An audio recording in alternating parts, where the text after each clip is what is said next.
Okay, so let us now look at the communication methods which will be used in various situations. So one method that you can use is oral communication, and this method is used when you're taking interviews and you are doing appraisals or in meetings. So this is an example of oral communication. In oral communication, of course, there is two-way communication. Any clarification that you need, you can seek during the communication process. It creates clarity. Okay, and of course, when you're writing the answer, then you'll have to think about the impact that this will have on what. It will have an impact on productivity, cost, and revenue. I mean, I cannot stress that enough. Okay, so uh, the other thing about oral communication is it's instantaneous. It allows the sender and the transmitter to reinforce. The message can be reinforced um, with gestures, with body language. There's more clarity, and there can also be a chance to achieve a clarification if you do not understand a point. Okay, written communication. Of course, if you want to refer back to a message later on in the future, so written communication is preferred. Many managers use written communication. All right.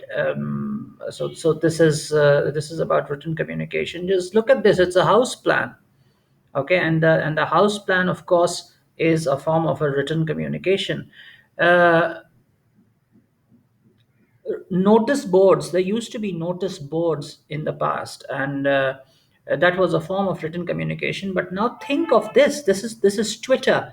All right, and on Twitter you have what is called the pinned tweet. Okay, the pinned tweet is a modern form of electronic notice board. A post which people can refer to, which is there, it will not change. It is like a notice board. It's not exactly a notice board, but it's like a notice board. uh, as I said, um, written messages can be referred to more than once. That means if there are any mistakes, they can be corrected, and mistakes will can be avoided. They also become a source of record, and data can then be mined later on. You can mine your own data to carry out analysis about the performance of the firm and what is lacking and what improvements are necessary. However, please do keep in mind that written communication means a lot of folders, a lot of files, and a lot of managing of that, written and printed work. So that is the downside of it. But the upside is that reference is possible, and mistakes can be pointed out, and they can be corrected. um, but there is elimination of body language. You cannot reinforce the message. Okay, and there may not be immediate feedback. Okay, now that is the example that I was giving the other day, that why did WhatsApp become so popular in the beginning, when it started several years ago. It became popular because in the SMS we could send the written message, but we never knew whether that message was received and read. So one reason why WhatsApp became popular was that the check signs on the message showed that the message had been delivered, it had been received, and it had been read. So so that problem of written communication, whether the letter, in the past we used to write letters, so has the letter been received, has the letter been read? I mean, there was no way of confirming that in the past. Today, however, we can use the electronic devices and the medium of the internet to confirm whether a letter has been received. And of course, WhatsApp has completely eliminated that problem. uh, so WhatsApp and the email, this is one area where written communication mixes with the power of the modern electronic world. Okay, so what does the electronic media do? It takes written communication. Electronic communication is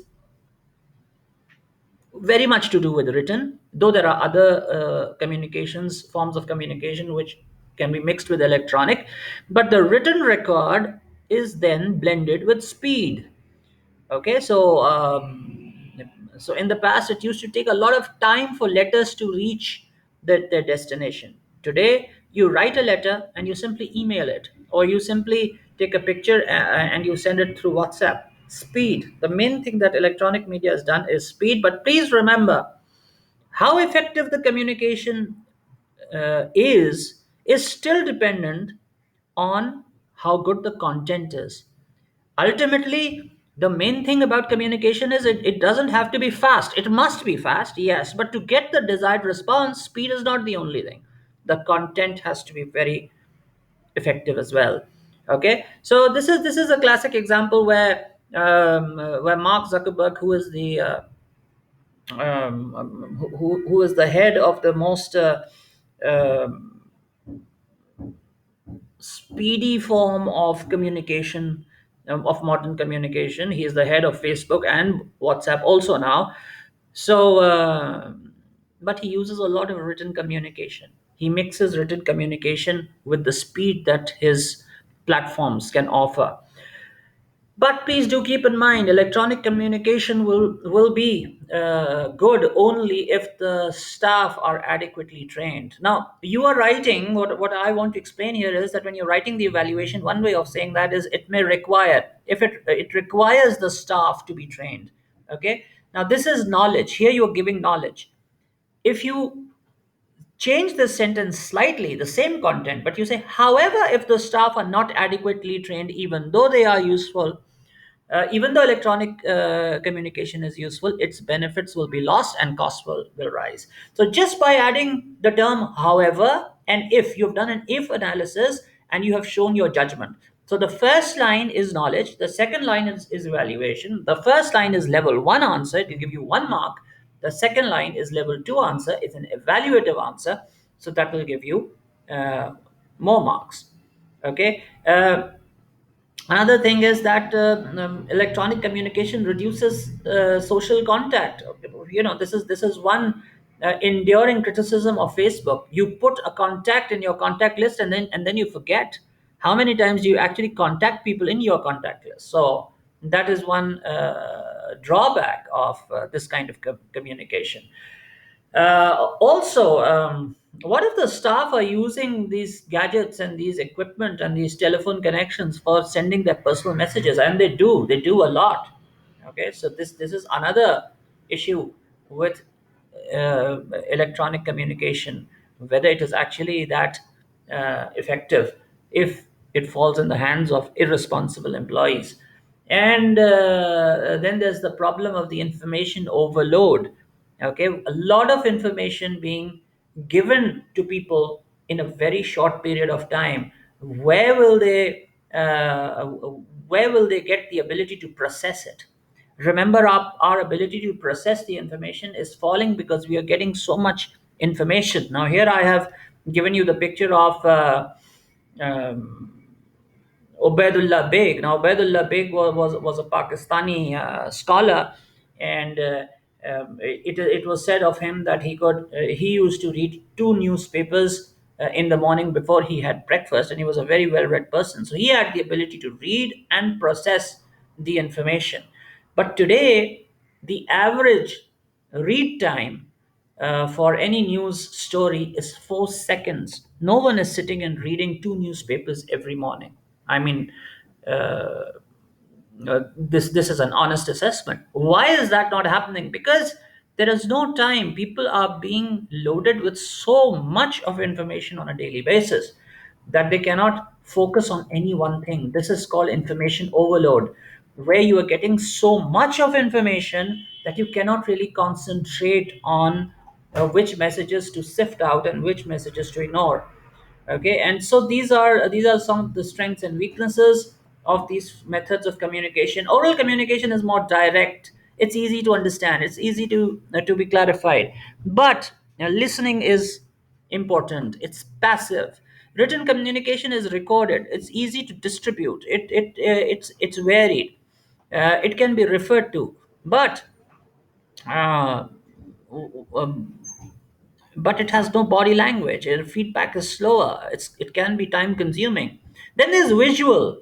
Visual means that you represent the information in the form of graphs and bar charts and pie charts. You compress a lot of information in the form of pictures, and a picture is worth 1,000 words. That's very interactive indeed. It's easy to remember. It also creates a lot of interest.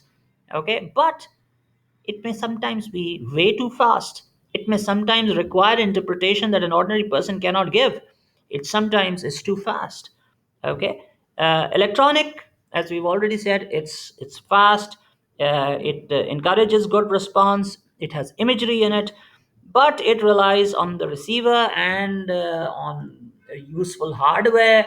I mean, just imagine what happened recently because of the rains. The lines were affected, the lines were out, and people remained incommunicative.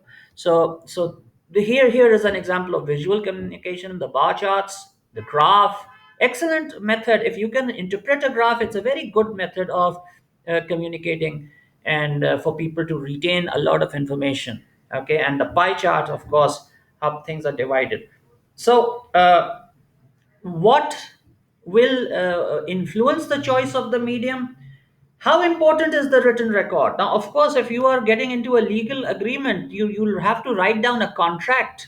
Now here, when a legal agreement is taking place, a written contract is very important.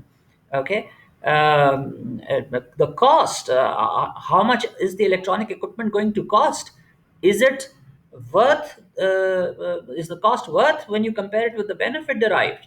So you have to do the cost benefit analysis. Speed, how much speed do you really require? Do you really require information to be very, very fast?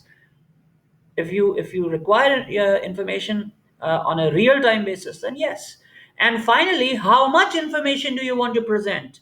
Okay, so this is the picture of Daniel Jones, and Daniel Jones is the man who did a report on torture done by the CIA in Iraq after the 2003 invasion, and he wrote a report which was 7,000 pages long. Okay, and there was so much dirt that he dug out, and he actually printed it and he actually researched it against a lot of personal threats and a lot of personal odds. But the bottom line is that the report that he wrote was so long, it was so massive that that much of information requires. So the quantity of data, the higher the quantity of data, the more you require to write it down. Okay, and sometimes, of course, you mix the two methods. You send a letter, and then you follow it up with a telephone call. So sometimes you mix the various communication media and the various communication techniques. Okay, so I hope that this was useful, and please stay tuned. I will be sharing more videos with you regarding this. Thank you very much indeed.